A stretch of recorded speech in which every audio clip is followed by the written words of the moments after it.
Selalu berusahalah dan mencoba, karena ketika berhasil kita akan bangga, dan ketika kita gagal kita akan mendapatkan pelajaran untuk jauh lebih baik lagi. Jadi pastikan diri kita mencoba, karena mencoba tidak akan pernah menjadi rugi. Assalamualaikum warahmatullahi wabarakatuh. Ahlan wa sahlan di channel Keluarga Bun Ai, keluarga yang bercita-cita selalu bersama sampai surga. Amin amin ya robbal alamin. Memasuki tanggal 12 Januari 2022, nggak kerasa banget udah 12 hari ya di tahun 2022. Gimana teman-teman yang udah buat resolusi ya? Apakah sudah mulai diaktualisasi atau masih mengatur strategi? Apapun itu, selalu bersemangat untuk memperbaiki diri sehingga menjadi jauh lebih baik lagi ya. Dan khususnya untuk para ibu rumah tangga yang mengatur keuangan negara, mudah-mudahan di tahun ini bisa mengatur keuangan jauh lebih baik lagi. Kalau yang biasanya doyan jajan, ini akan memperbanyak komposisi tabungan. Kalau yang biasanya hobi belanja, akan mengarahkan ke logam mulia, sehingga nanti waktu anak-anak besar kita nggak kelimpungan di saat kebutuhan mereka sudah mulai meningkat. Untuk hari ini Bun Ai mau sharing cara mengumpulkan dana darurat dengan cepat. Balik lagi, cepat versi orang beda-beda. Ada yang 1 tahun cepat, 2 tahun cepat, ada yang mungkin cepat itu menganggap di ukuran sekian bulan. Jadi jangan lupa buat target sendiri dan menikmati setiap proses yang dijalankan. Oke, untuk mengumpulkan dana darurat dengan cepat, sebelumnya Bun Ai buka wacana dulu ya.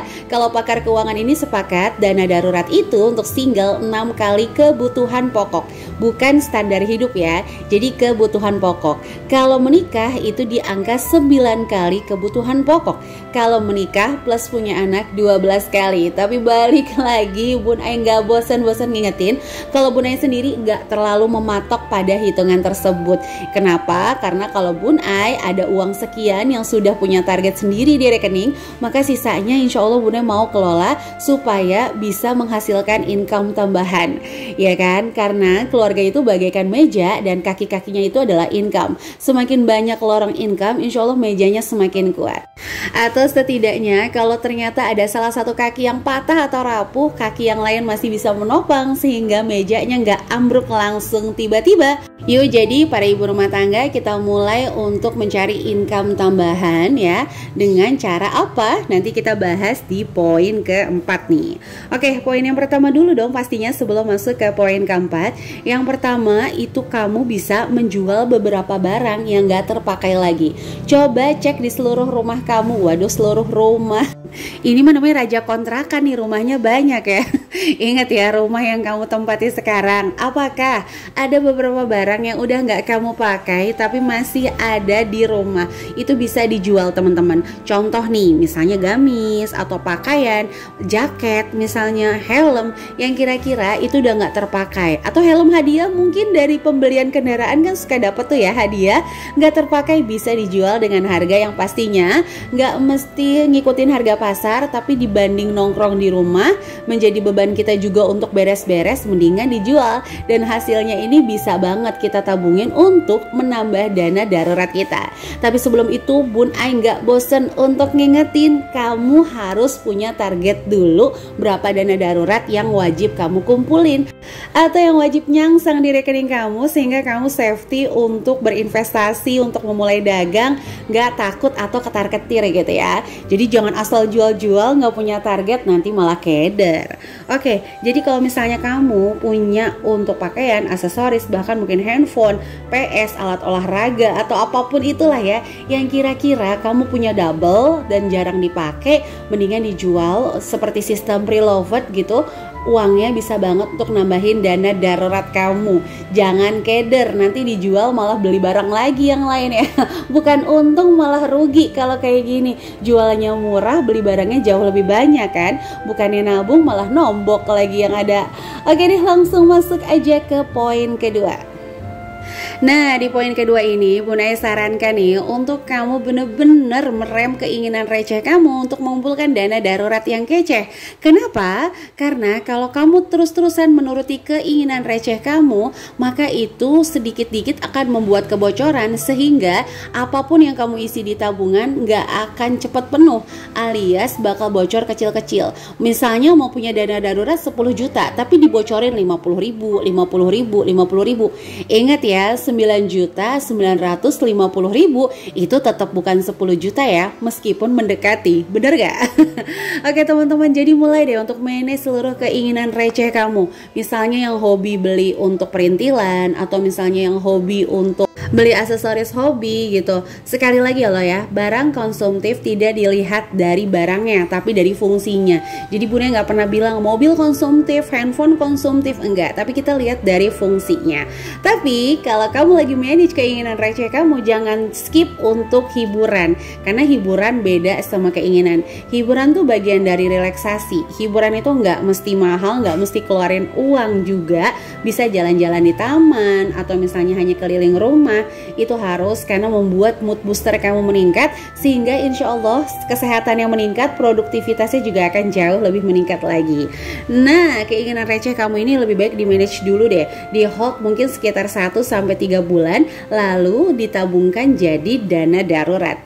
Ayo semangat gitu ya, pokoknya cuma 2-3 bulan aja kok Marimar, nggak lama. Nanti setelah itu kita akan menuai hasilnya. Waduh, udah kayak orang nanam nih, ya kan, dipupuk dulu, sabar, begitu dana daruratnya udah oke, kesana-sananya kita juga bisa alihin untuk keinginan atau bahkan modal usaha nih teman-teman.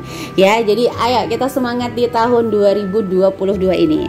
Langsung kita masuk dulu ke poin ketiga, yaitu menabungkan sisa anggaran untuk sinking fund besar. Jadi buat kamu-kamu yang lagi berfokus ngumpulin dana darurat, ayo mulai persempit sinking fund kamu dulu ya. Fokuskan pada acara besar seperti ya akhir tahun atau misalnya mudik lebaran, sehingga dana darurat kamu berfokus pada itu dulu. Nanti diharapkan ketika dapat bonus atau THR, itu uangnya bisa ditabungin untuk dana darurat, karena kamu udah ngumpulin nih, nge-backup dari awal untuk acara tersebut. Lumayan banget kan, dibanding THR itu kayak nguap sia-sia. Bahkan kadang karena ngerasa uangnya besar, dikeluarin tautonya habis, harus ngambil tabungan karena THR-nya kurang dari pengeluaran yang udah ditentuin. Jadi ayo mulai sekarang kita buang dulu nih untuk sinking fund yang nggak terlalu penting, misalnya tas baru atau baju baru, perabotan yang masih ada, itu kita persempit sehingga menjadi satu sinking fund besar, yaitu misalnya persiapan Idul Fitri, persiapan mudik akhir tahun. Jadi itu ya, supaya nanti bonusnya nih bisa kita tabung teman-teman untuk nambahin dana darurat. Kalau udah punya dana darurat gimana Bun Ai? Ya udah nggak apa-apa, fokus aja tuh sama regulasi untuk modal usahanya. Amin. Kadang sebagai berumah tangga tuh income nggak mesti besar loh teman-teman. 10.000, 20.000 sehari tuh membantu banget untuk tambahin sayur, dan itu tuh happy banget untuk kayak apa ya, supaya uang kita tuh di dompet pinter tuh kayak anteng gitu, nggak keluar setiap hari. Iya nggak sih? Ada yang sama nggak? Atau menurut teman-teman ketika usaha hasilnya harus jutaan dulu, atau misalnya harus sekian ratus ribu dulu? Jadi kalau 10.000, 20.000 ogah lah ya, recehan buat apa itu mah. Percaya nggak teman-teman? Kadang-kadang kita bisa bikin gunung tabungan dari recehan yang konsisten, dibanding dari selembar yang cuman kayak puasa, sehari nabung 10 hari enggak.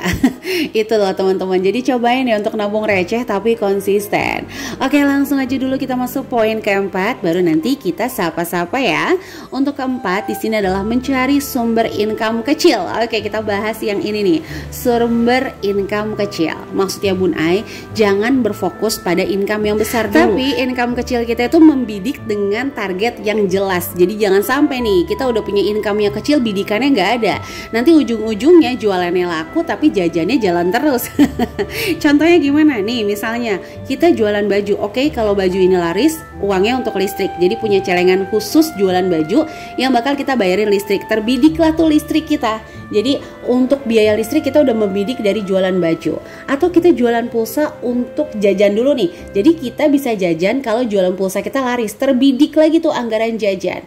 Atau misalnya aku jualan makanan membidik biaya sayuran. Jadi enak. Meskipun income kita kecil tapi bidikannya jelas. Sehingga kita tuh alurnya jelas. Oke, jualan baju untuk nabung listrik, jualan pulsa untuk jajan anak-anak, kita jualan sayuran untuk makan sekeluarga. Jadi jelas. Meskipun kecil tapi membidik anggarannya tuh kayak pelan tapi habis teman-teman. Jadi ntar gajiannya suami tuh sayuran udah nggak mesti ada anggarannya lagi, pulsa udah beres, listrik udah beres.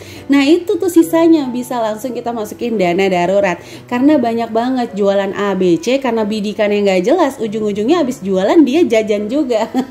Katanya biar nggak stres, terus nggak punya duit stres lagi nanti.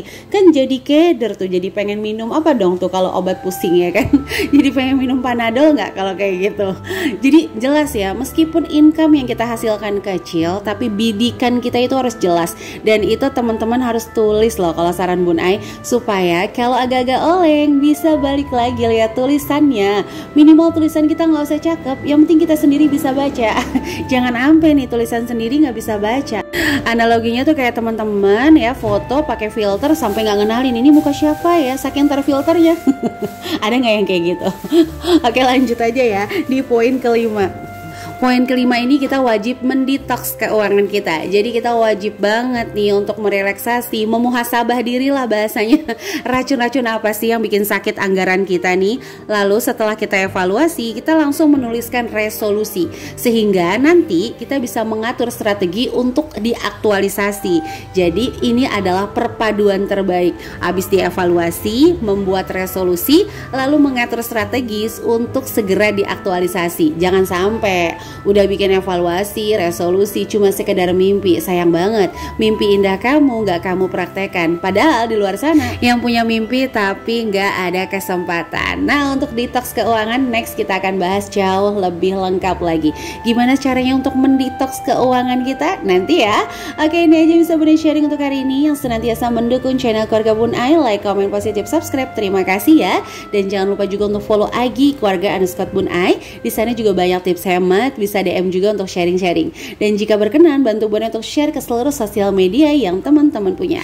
Oke, itu aja bisa Bun Ai sharing. Mudah-mudahan ada inspirasi yang bisa diambil. Sampai jumpa di video selanjutnya. Wassalamualaikum warahmatullahi wabarakatuh.